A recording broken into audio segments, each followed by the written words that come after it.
Hello student, how are you? আশা করি তোমরা ভালো আছো। আমি আবার তোমাদের সামনে পদার্থবিজ্ঞান দ্বিতীয় পত্রের সপ্তম অধ্যায় ভৌত আলোক বিজ্ঞানের প্রথম লেকচার নিয়ে উপস্থিত হয়েছি। আজকে আমরা আলোচনা করব এর প্রথম লেকচারে থাকবে এর ইন্ট্রোডাক্টরি কিছু বিষয়।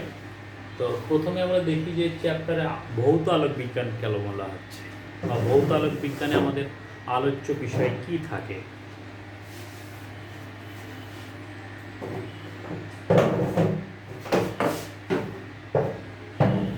আসলে ভৌত আলোক বিজ্ঞান হচ্ছে পদার্থবিজ্ঞানের এমন একটা শাখা, যে শাখায় আলোর প্রকৃতি, বিস্তার, কৌশল এই সমস্ত বিষয়গুলোকে তথ্য এবং তত্ত্বের মাধ্যমে উপস্থাপন করা হয়। পদার্থবিজ্ঞানের বা আলোক বিজ্ঞানের সেই অংশটুকুকে বলা হয় ভৌত আলোক বিজ্ঞান বা ন্যাচারাল অপটিক্স। এটাকে প্রাকৃতিক আলোক বিজ্ঞানও বলা হয়। তো এর আগের অধ্যায়ে আমরা জ্যামিতিক আলোক বিজ্ঞানে যেটা দেখেছি, সেখানে আলোর গতিপথ, সৃষ্ট প্রতিবিম্ব, তাদের এগুলোকে নিয়ে আলোচনা করা হয়েছে, কিন্তু সেইখানে আলোর প্রকৃতি নিয়ে কোনো আলোচনা করা হয়নি। এখানে আলোর প্রকৃতি নিয়ে আলোচনা করা হবে এবং এই ভৌত আলোক বিজ্ঞানে যেটা আলোচনা থাকবে যে আলোর প্রকৃতি, কিভাবে আলো প্রপাগেশন হচ্ছে এবং এই ভৌত আলোক বিজ্ঞানের আলোচ্য বিষয় কি কি। এখানেও সেই প্রতিফলন, প্রতিসরণ, সমাবর্তন, অপবর্তন এই সমস্ত বিষয়গুলিকে নিয়ে আলোচনা করা হবে। তো আলোর সাধারণত দুইটা নীতি আছে। দুইটা নীতি কি? একটা হচ্ছে তার কণা তত্ত্ব আর একটা হচ্ছে তরঙ্গ তত্ত্ব। এই দুটাকে কোয়েনসাইড করে এখন বিজ্ঞানের গবেষণা চলছে যে একটা নীতির মাধ্যমে কিভাবে উপস্থাপন করা যায়। তো এই আলোর এই তত্ত্বগুলিকে বা আলোর এই বৈশিষ্ট্যগুলিকে সঠিকভাবে বুঝতে গেলে আমাদের প্রথম থেকে তার সমস্ত তত্ত্বগুলো একে একে আমাদের আলোচনা করতে হবে। যদি আলোচনা করা সম্ভব হয় তাহলে আমরা এটাকে সঠিকভাবে বুঝতে পারবো। তো আমরা সচরাচর যে আলোচনা, আমাদের ইন্টারমিডিয়েট লেভেলের যে আলোচনা বা গতানুগতিক যে আলোচনার বাহিরে এসে যদি আমরা একটু বিস্তারিত জিনিসটাকে বোঝার চেষ্টা করি, তাহলে দেখা গেল আমাদের জীবনের সঙ্গে এই আলোক বিজ্ঞানের সম্পর্কের সংশ্লিষ্টতা আমরা বের করতে পারবো। বিভিন্ন জায়গায় বা প্রতিযোগিতামূলক পরীক্ষায় আলোক বিজ্ঞান থেকে যে কোশ্চেনগুলো হয় সেগুলো সম্পর্কে আমরা সঠিক ধারণা পেতে পারবো, আমি আশা করি। তো আলোর প্রকৃতি বোঝার জন্য আলোর বৈশিষ্ট্য বা আলোর আলোচ্য বিষয়গুলোকে চারটা ভাগে ভাগ করা হয়েছে, অর্থাৎ চারটা তত্ত্বের মাধ্যমে আলোকে সঠিকভাবে উপস্থাপন করা সম্ভব। একটা হচ্ছে কণা তত্ত্ব, যেটাকে কর্পাসকোলার থিওরি বলা হয়, এটা নিউটন থিওরিও বলে। তারপর হচ্ছে তরঙ্গ তত্ত্ব, যেটাকে ওয়েভ থিওরি বলে, যেটাকে আমরা হাইগেন প্রিন্সিপাল বলে থাকি। আর হচ্ছে তড়িৎ চৌম্বক তরঙ্গ, যেটাকে ম্যাক্সওয়েলের তরঙ্গ তত্ত্ব বলা হয়। আর একটা হচ্ছে কোয়ান্টাম তত্ত্ব, যেটা ম্যাক্স প্ল্যাঙ্কের কোয়ান্টাম তত্ত্ব নামে পরিচিত। তো আমরা প্রথমে নিউটনের কণা তত্ত্বটাকে নিয়ে একটু আলোচনা করতে চাই। তো নিউটনের কণা তত্ত্ব কি? নিউটন মনে করেছিলেন যে প্রত্যেকটা আলোক উৎস ক্ষুদ্র ক্ষুদ্র কণা নিঃসরণ করে, যে নিঃসৃত কণাগুলোর আকৃতি, আকার ভিন্ন ভিন্ন, এবং সে বিভিন্ন মাধ্যমের মধ্য দিয়ে প্রবাহিত হয়ে এসে দর্শকের চোখে দর্শনানুভূতির সৃষ্টি করে। তাহলে এই ক্ষেত্রে দেখা যাচ্ছে যে প্রত্যেকটা light source ইমিটস A particle, the tiny particles that cause the corpuscles. এই কর্পাসকলসগুলো কেমন? যেগুলো ইলাস্টিক, এগুলো রিজিড অ্যান্ড ইটস মাসলেস। এই ধর্মগুলো এই নিঃসৃত কণাগুলোর মধ্যে পাওয়া যায়। তাহলে এই ক্ষুদ্র কণাগুলো যে আলোক উৎস থেকে নির্গত হয়, তাদের বৈশিষ্ট্যগুলো এমন। এই কণাগুলো এক এক মাধ্যমে এক এক বেগে চলে। এই কণাগুলো এক এক মাধ্যমে এক এক বেগে এবং সরল পথে চলে। It's propagation in straight line. আর কি বলছে? নিঃসরিত কণাগুলোর আকার, আকৃতি দ্বারা আলোর বর্ণ নির্ধারিত হয়। তো এক একটা আলোক উৎস থেকে এক এক আকৃতির কণা নিঃসৃত হয় এবং সেই কণাগুলোর আকৃতি ওই আলোকটার বর্ণ নির্ধারিত হয়। অর্থাৎ লাল আলোর জন্য বা লাল আলো সৃষ্টিকারী কণিকাগুলোর আকৃতি একরকম হবে, হলুদ আলোরটা একরকম হবে, বেগুনি আলোরটা একরকম হবে। এইভাবে বিভিন্ন বর্ণের আলো সৃষ্টির জন্য ওই কণাগুলোর সাইজ অ্যান্ড শেপ দায়ী। নিউটনের কণা তত্ত্বের সাহায্যে যেগুলো আলোচনা করা যায়, বলছে রেক্টিলিনিয়ার প্রপাগেশন অফ লাইট, অর্থাৎ আলোর সরল রৈখিক গতি বা ঋজু গতি কণাতত্ত্বের সাহায্যে প্রকাশ করা যায়। কিভাবে? যে এই কণাগুলো যদি এরকমভাবে একটার পর একটা চলতে থাকে, তাহলে এইগুলো দেখে অনেকটা এরকম সরল রেখা মনে হয়। তাহলে এই সরল রেখা মনে হয় বলে এটাকে বলা হয় রেক্টিলিনিয়ার প্রপাগেশন লাইটের, অর্থাৎ সরল রৈখিক গতি বা ঋজু গতি। আবার কি হয়, এর রিফ্লেকশন ধর্ম, আলোর যে রিফ্লেকশন বা প্রতিফলন ধর্ম আছে সেটাকে এর মাধ্যমে ব্যাখ্যা করা যায়। কীরকম? যে এইটা যদি একটা তল হয় কোনো মাধ্যমে, তাহলে কোনো বস্তু থেকে নিঃসৃত কণাগুলো যদি এইভাবে আপতিত হয়, বলে দেখা যাবে যে এখান থেকে এইভাবে প্রতিফলিত হচ্ছে। তাহলে কণা আকারে চলছে, কিন্তু এরা হচ্ছে কি প্রতিফলনের নিয়ম মেনে চলছে। তাহলে নিউটনের কণাতত্ত্বের দ্বারা আলোর প্রতিফলন ব্যাখ্যা করা সম্ভব, প্রতিসরণও ব্যাখ্যা করা সম্ভব। রিফ্র্যাকশন, অর্থাৎ এই যদি একটা মাধ্যম হয়, এই একটা মাধ্যম হয়, দুই নম্বর মাধ্যম, তাহলে এর উপরে আলোক রশ্মি এইভাবে যদি আপতিত হয়, তাহলে দেখা গেল যে খানিকটা দিক পরিবর্তন করে এই বরাবর প্রতিসরিত হচ্ছে। এরকম কণাগুলো এইভাবে আসছে, এইভাবে প্রতিসরিত হচ্ছে। এক নম্বর মাধ্যম থেকে দুই নম্বর মাধ্যমে সামান্য দিক পরিবর্তন করে প্রতিসরণ হচ্ছে। তাহলে দেখা যাচ্ছে নিউটনের কণাতত্ত্ব বা কর্পাসকুলার থিওরির দ্বারা আমরা হচ্ছে রেক্টিলিনিয়ার প্রপাগেশন ব্যাখ্যা করতে পারি লাইটের, রিফ্লেকশন ব্যাখ্যা করতে পারি, রিফ্র্যাকশন ব্যাখ্যা করতে পারি। এটা হচ্ছে একেবারে প্রাথমিক ধারণা। এরপরে আসছিল আমাদের কণাতত্ত্ব।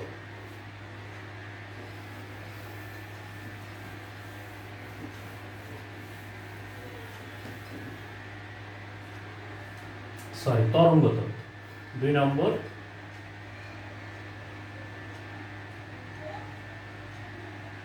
তরঙ্গ তত্ত্ব, wave theory.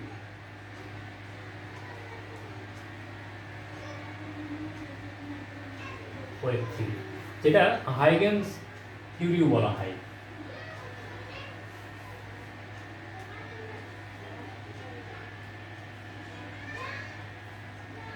Huygens theory, হাগেন্স theory বলে অনেক, হাইজেন্স থিওরি বলে অনেক। তো হাইগেন্স থিওরি বা হাগেন্স থিওরিটা কি?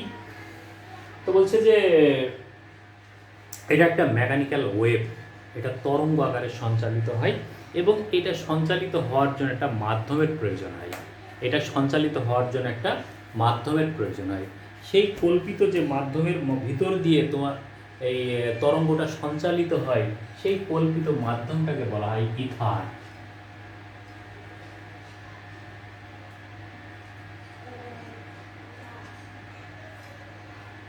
বলছে এই ইথার মাধ্যমের বৈশিষ্ট্যটা কেন? বলছে যে এটা it's a very dilute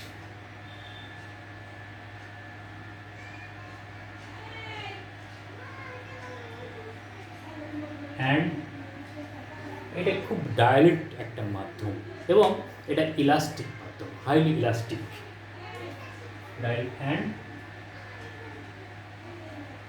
highly elastic emitting. তো আমরা ইলাস্টিক, এইটার যদি ইলাস্টিক কথাটা যেহেতু আসছে, ডাইলিউটস কথাটা যেহেতু আসছে, তাহলে বেগের সাথে কি সম্পর্ক এটার? তো আমরা জানি কোনো মাধ্যমের ভিতর দিয়ে বেগ, তরঙ্গের বেগ v=e/ρ। তো যদি এই ইথার মাধ্যমের হাইলি ইলাস্টিক হয়, তাহলে ই এর মান অনেক বেশি, আর ডাইলিউটস হওয়ার কারণে দেখা গেলে ঘনত্বের মান কম হয়, যার কারণে এই মাধ্যমে বেগের মান, বেগ যেটা, এই বেগের মান অনেক বেশি হয়, অর্থাৎ ঊর্ধ্বমুখী বেগ বলছে যেটা, অর্থাৎ বেশি বেগ পায়।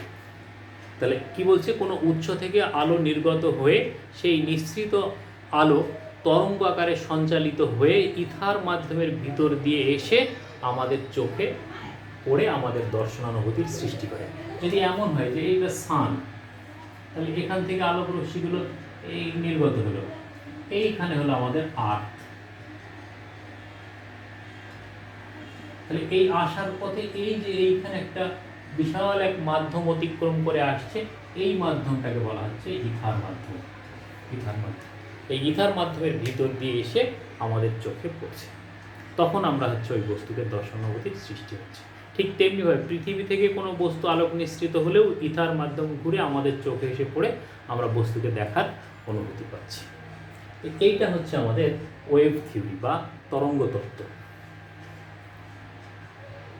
তো এটার মাধ্যমেও, এই তরঙ্গ তত্ত্বের মাধ্যমেও ওই নিউটনের কণা তত্ত্বের মাধ্যমে যে বিষয়গুলো আলোচনা করা যায়, এটার মাধ্যমে তরঙ্গের তত্ত্বের মাধ্যমেও ঠিক একই বিষয়গুলো আলোচনা করা যায়। রেক্টিলিনিয়ার প্রোপাগেশন, রিফ্লেকশন, রিফ্র্যাকশন, এই তরঙ্গ তত্ত্বের মাধ্যমে এগুলো হচ্ছে ব্যাখ্যা করা যায়। তো এইটা সর্বপ্রথম 1778 সালে বিজ্ঞানী হাইগেন্স সর্বপ্রথম এই নীতিটা আলোচনা করেছিলেন। এই জন্য তার নাম অনুসারে এটাকে হাইগেন্স নীতি বলা হয় বা হাইগেন্স থিওরি বলা হয়। ঠিক আছে, এটা হলো হাইগেন্স থিওরি। এখন প্রশ্ন হচ্ছে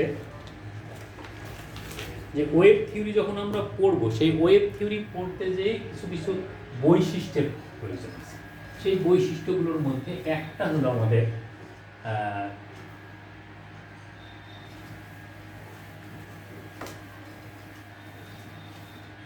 তরঙ্গ মুখ।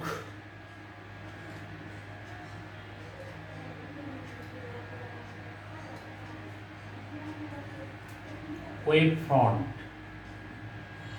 তরঙ্গমুখ। তরঙ্গমুখ, তরঙ্গ যেখান দিয়ে খায় সেটাকেই তরঙ্গমুখ বলা হয়। বলছে ইটস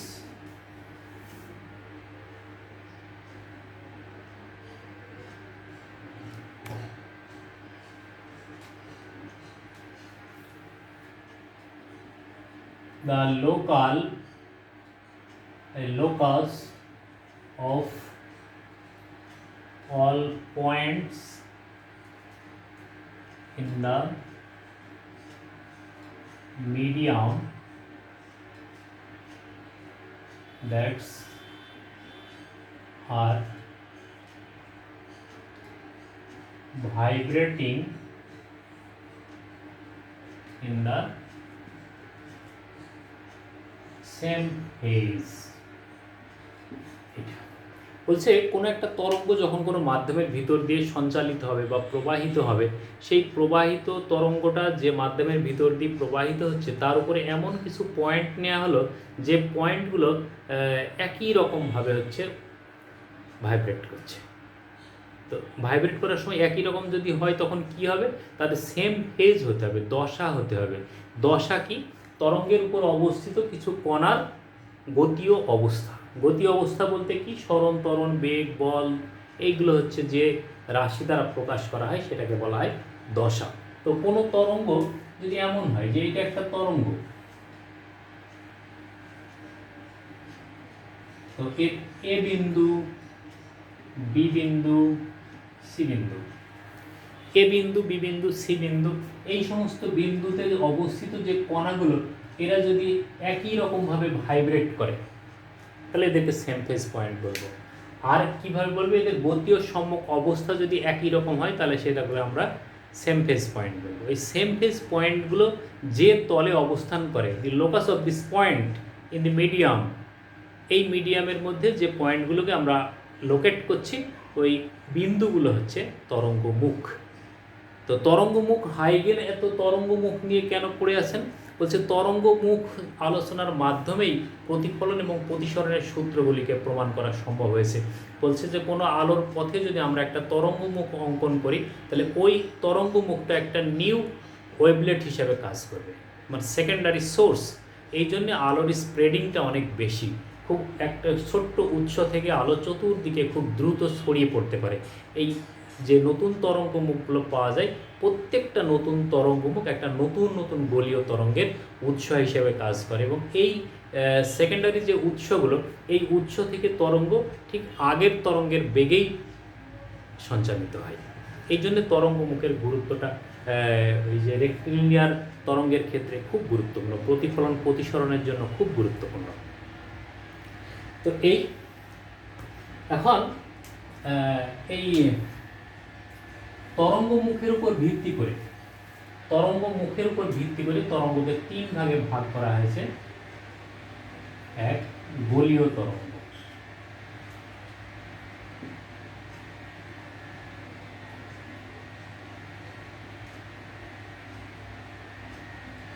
স্ফেরিক্যাল ওয়েভ, 2 সমতল তরঙ্গ, প্লেন ওয়েভ, আর 3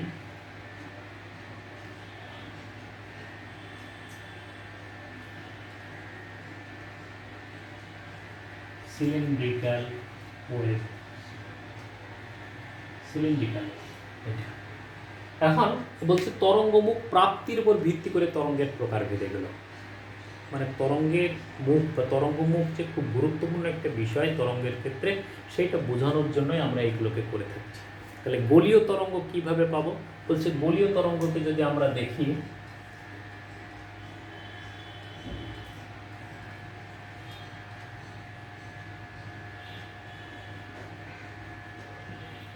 এটার উৎস সাধারণত একটা পয়েন্ট সোর্স হয়,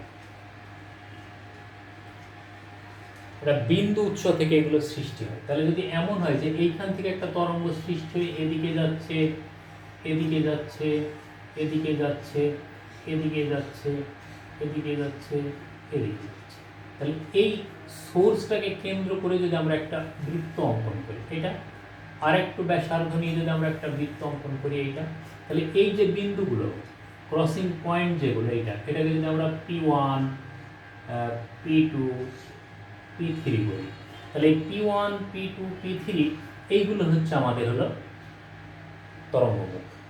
এই বিন্দুগুলোকে যদি A, B, C বলি, এই A, B, C বিন্দুগুলো হচ্ছে আমাদের তরঙ্গমুখ। তাহলে এই তরঙ্গ প্রবাহের অভিমুখের সঙ্গে বৃত্ত অঙ্কন করে বা বৃত্তাংশ অঙ্কন করে আমরা যদি তরঙ্গমুখ পাই, তাহলে সেটাকে বলবো আমরা গোলীয় তরঙ্গ। তরঙ্গ অভিমুখের সঙ্গে যদি বৃত্ত বা বৃত্তাংশ অঙ্কন করে তরঙ্গমুখ পাওয়া যায়, তাহলে সেই তরঙ্গগুলিকে বলা হবে গোলীয় তরঙ্গ বা স্ফেরিক্যাল ওয়েভ। এগুলোর ক্ষেত্রে কী হয়, সাধারণত সোর্স থাকে ফাইনাইট ডিস্টেন্সের মধ্যে, অর্থাৎ দৃষ্টি মানে নিকট দূরত্বে থাকে, এবং এগুলো পয়েন্ট সোর্স হয়। পয়েন্ট সোর্সের ক্ষেত্রে সাধারণত গোলীয় তরঙ্গের সৃষ্টি হয়। 2 নম্বর হচ্ছে আমাদের সমতল তরঙ্গ। সমতল তরঙ্গের ক্ষেত্রে সোর্স ইজ অ্যাট ইনফিনিটি, অসীম দূরত্বে হতে পারে। তাহলে সেই ক্ষেত্রে তরঙ্গ এরকম অসীম দূরত্ব থেকে যদি আসে, তাহলে এর উপরে যদি আমরা একটা প্লেন অঙ্কন করি, তাহলে এই সমস্ত বিন্দুগুলিতে হচ্ছে তরঙ্গমুখ পাওয়া যায়। এরকম প্লেন অঙ্কন করে যদি একটা লম্ব অঙ্কন করি যদি আমরা, তাহলে এইগুলোর মধ্যে হচ্ছে তরঙ্গমুখ পাওয়া যায়। তো কোনো তরঙ্গের অভিমুখের সঙ্গে যদি লম্ব অঙ্কন করে তরঙ্গমুখ পাওয়া যায়, কোনো তরঙ্গের অভিমুখের উপরে যদি লম্ব অঙ্কন করে তরঙ্গমুখ পাওয়া যায়, তাহলে সেই ধরনের তরঙ্গগুলিকে বলা হয় প্লেন ওয়েভ বা সমতল তরঙ্গ। আর যদি এমন হয় যে একটা লাইন সোর্স হয়, সিলিন্ড্রিক্যাল যেটা, যে এইটা যদি একটা সোর্স হয়, তাহলে এখান থেকে আলো এদিকে যাবে, এদিকেও যাবে, এদিকে যাবে, এদিকে যাবে, এদিকে যাবে, এদিকে যাবে। তো এইটার উপরে যদি এখন আমরা একটা সিলিন্ডার অঙ্কন করি বা সিলিন্ডার কল্পনা করি, তাহলে এই সিলিন্ডারের ভিতরের প্রত্যেকটা বিন্দু হচ্ছে আমাদের কি একটা ওয়েভ ফ্রন্ট পাবো, আমরা তরঙ্গমুখ পাবো।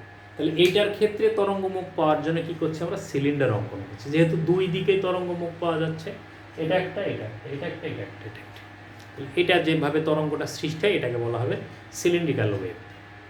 তাহলে তরঙ্গমুখ প্রাপ্তির উপর ভিত্তি করে তরঙ্গকে 3 ভাগে ভাগ করা হয়েছে। একটা হচ্ছে স্ফেরিক্যাল ওয়েভ, এটা প্লেন ওয়েভ, আর একটা হচ্ছে সিলিন্ড্রিক্যাল ওয়েভ। ঠিক আছে।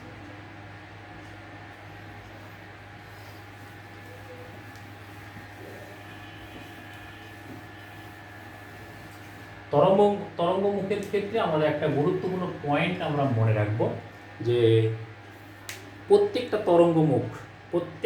তরঙ্গমুখ ওয়েভ প্রোপাগেশনের উপরে লম্ব থাকবে। প্রত্যেকটা তরঙ্গমুখ একটা ওয়েভ প্রোপাগেশনের উপরে লম্ব হবে।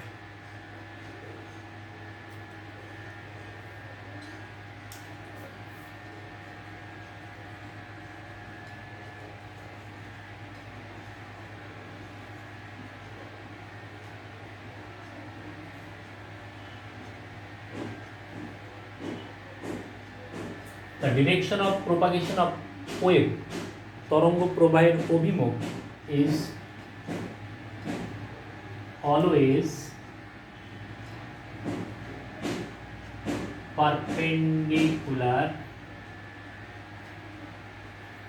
perpendicular to the wave front, অর্থাৎ এইটা যদি একটা ওয়েভ ফ্রন্ট হয় তাহলে এই দিকে যদি একটা ওয়েভ প্রোপাগেশন থাকে তাহলে এইখানে যদি আমরা প্লেন একটা অঙ্কন করি তাহলে এই প্লেনটার উপরে এটা কি হবে, লম্ব হবে, পারপেন্ডিকুলার। তাহলে এই পারপেন্ডিকুলার হওয়ার অর্থ এটা আমাদের যে তরঙ্গ যেদিকে প্রবাহিত হচ্ছে, যে ওয়েভ ফ্রন্ট থাকবে তার গতিপথের উপর লম্ব বরাবর, সেটা গোলীয় তরঙ্গ হোক, সিলিন্ড্রিক্যাল হোক, অর প্লেন ওয়েভ হোক, যে কোনো ধরনের তরঙ্গমুখের ক্ষেত্রেই তরঙ্গ প্রবাহের অভিমুখ হবে তার উপরে লম্ব বরাবর। গোলীয় তরঙ্গ হলে কেমন হবে, যে এইটা একটা গোলীয়, এই বিন্দুতে যদি আমরা একটা ওয়েভ ফ্রন্ট পাই, তাহলে এখানে এই বিন্দুটার উপরে এই যে পাসিং যে রে, সেই রে এর উপরে কি এই স্পর্শক যদি আমরা আঁকি তাহলে এখানে লম্ব। প্লেন ওয়েভ বা সিলিন্ড্রিক্যাল ওয়েভে তো হবেই।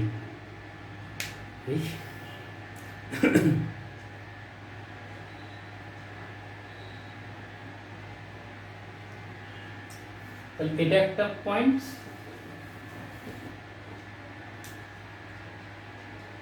আর একটা পয়েন্ট হচ্ছে every wave front are the secondary source.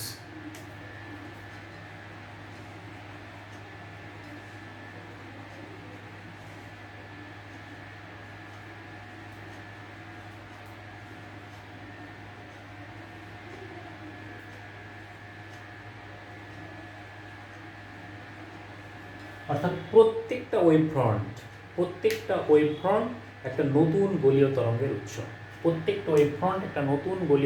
উৎস, এইখানে যদি একটা সোর্স থাকে, এখান থেকে দেখা গেল যে এইগুলোতে আমরা হচ্ছে একটা ওয়েভ ফ্রন্ট পেলাম এ বি সি। এখানে কি হবে, এখান থেকে আবার হচ্ছে নতুন করে চতুর্দিকে ছড়িয়ে পড়বে, এটা আবার নতুন করে চতুর্দিকে এভাবে ছড়িয়ে পড়বে, এভাবে চতুর্দিকে ছড়িয়ে পড়বে। এটার উপরে যদি আবার আমরা দেখি তাহলে এখান থেকে এইভাবে আবার চতুর্দিকে ছড়িয়ে পড়বে। এই জন্য বলা হয় যে প্রত্যেকটা তরঙ্গ মুখ একটা নিউলি সোর্স অফ লাইট, নতুন একটা গোলীয় তরঙ্গের উৎস। অবশ্যই সেটা একটা স্ফেরিক্যাল ওয়েভ হবে। প্রত্যেকটা ওয়েভ ফ্রন্ট একটা স্ফেরিক্যাল সোর্স, একটা স্ফেরিক্যাল ওয়েভের একটা সোর্স হিসাবে কাজ করে, যার কারণে একটা আলো এক জায়গায় উৎস থেকে সৃষ্টি হলে খুব দ্রুত চতুর্দিকে ছড়িয়ে পড়ে। এই ছড়িয়ে পড়ার কারণ কিন্তু তাদের এই ওয়েভ ফ্রন্টগুলো নতুন গোলীয় তরঙ্গের উৎস হিসেবে কাজ করা। আমরা এখন নতুন কিছু জিনিস দেখব, যে ওয়েভ ফ্রন্ট কিভাবে অঙ্কন করতে হয়।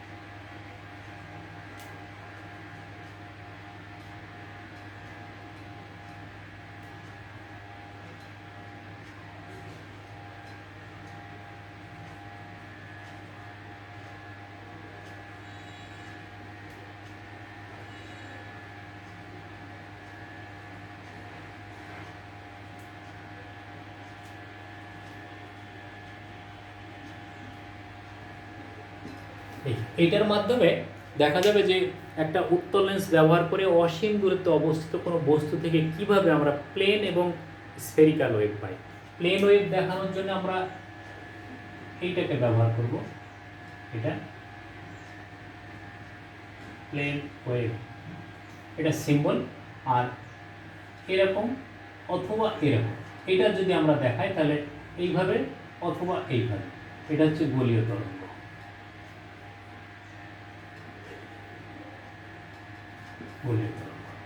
তাহলে দেখি আমরা যে অসীম থেকে আগত আলোক রশ্মির বৈশিষ্ট্য কি, যে এরা পরস্পর সমান্তরাল হয়। তো এই আলোক রশ্মিগুলো অসীম থেকে আসছে, ইনফাইনাইট ডিস্টেন্স থেকে।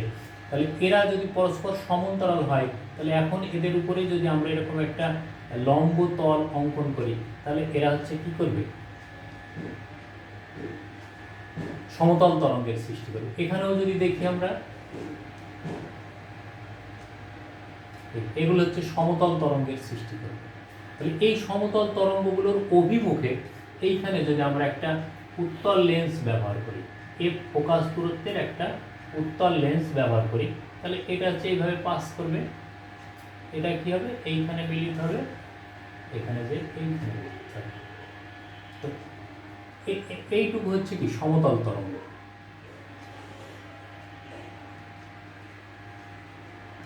কিন্তু এই অংশটুকু তরঙ্গ পেতে গেলে কি করতে হবে, আমাদের এইভাবে গোলীয় তলে এরকমভাবে বৃত্তচাপ অঙ্কন করতে হবে। তাহলে বৃত্তচাপ অঙ্কন করে যদি আমরা তরঙ্গ মুখ পাই, তাহলে সেটাকে আমরা বলবো গোলীয় তরঙ্গ।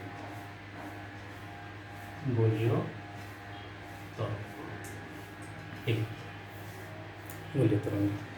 এবার কি বলছে, এই সেম জিনিসটাই যদি আমরা একটা অবতল লেন্স ব্যবহার করি, সমস্ত ঘটনা, এটা ওয়েভ ফ্রন্ট অঙ্কন করবো, অসীম দূরে বস্তু, object at infinity for concave lens. এটা তাহলে এইটুকু একই থাকছে আমাদের, অসীম দূরত্ব থেকে আগত আলোক রশ্মি এরা পরস্পরের সাথে সমান্তরাল থাকবে।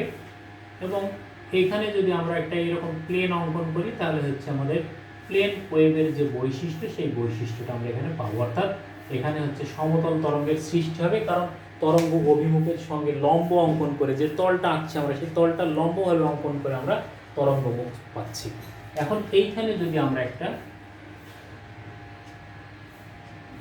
অবতল লেন্স সংযুক্ত করি, তাহলে এইটা হচ্ছে আমাদের অবতল লেন্সের মেরু দিয়ে যাবে, অপর আলোক রশ্মিগুলো এইভাবে হচ্ছে ডাইভার্জিং রে। তো ডাইভার্জিং রে হোক এইভাবে। তাহলে এই আলোক রশ্মিগুলোর উপরে তরঙ্গ মুখ পেতে গেলে কি করতে হবে, আমাদের এইভাবে হচ্ছে স্ফেরিক্যাল একটা অংশ আঁকতে হবে, বৃত্তচাপ অঙ্কন করতে হবে। তাহলে এই বিন্দুগুলো কি হবে, এই বিন্দুগুলো হবে আমাদের গোলীয় তরঙ্গ উৎস। তাহলে এই অংশটুকু হচ্ছে সমতল তরঙ্গ, এইটুকু হলো আমাদের গোলীয় তরঙ্গ।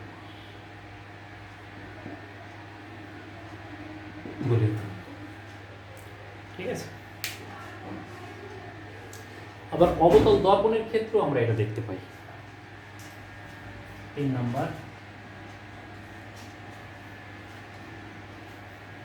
অবতল দর্পণের ক্ষেত্রে মিরর, কনকেভ মিরর, যেটা এইভাবে যদি আমরা দেখি, তাহলে এই একটা আলোক রশ্মি আসলো, এই একটা আলোক রশ্মি আসলো, এই সমান্তরাল রশ্মিগুলোর অভিমুখে যদি আমরা এরকমভাবে একটা প্লেন অঙ্কন করি, তাহলে এটা কি হবে, প্লেন ওয়েভ দেখাবে। তো এরা কি হয়, এখানে প্রতিফলনের পর তারা এইরকম বিন্দুতে, একটা ফোকাস বিন্দুতে মিলিত হয়, এটা হলো ফোকাস। তাহলে তাহলে এখানে যদি আমরা ওয়েভ ফ্রন্ট পেতে চাই, তাহলে এইভাবে গোলীয় তল আঁকতে হবে। তাহলে এই গোলীয় তল আঁকার জন্য এই অংশটাই কি হয়ে যাচ্ছে আমাদের স্ফেরিক্যাল ওয়েভ ফ্রন্ট বা স্ফেরিক্যাল ওয়েভ। আবার আমরা প্রিজমের ক্ষেত্রে কিন্তু হচ্ছে প্লেন ওয়েভ পাই। কীরকম,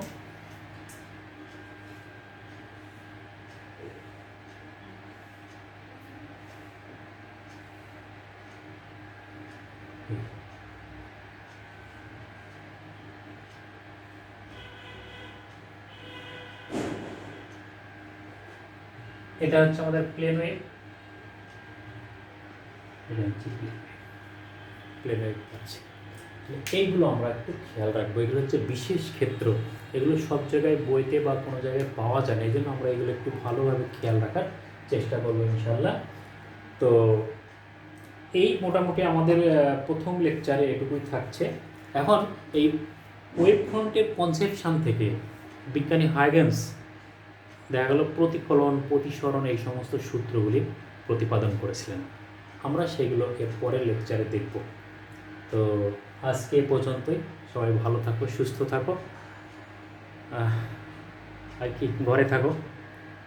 দেখা হবে পরবর্তী ক্লাসে, পরবর্তী লেকচার নিয়ে।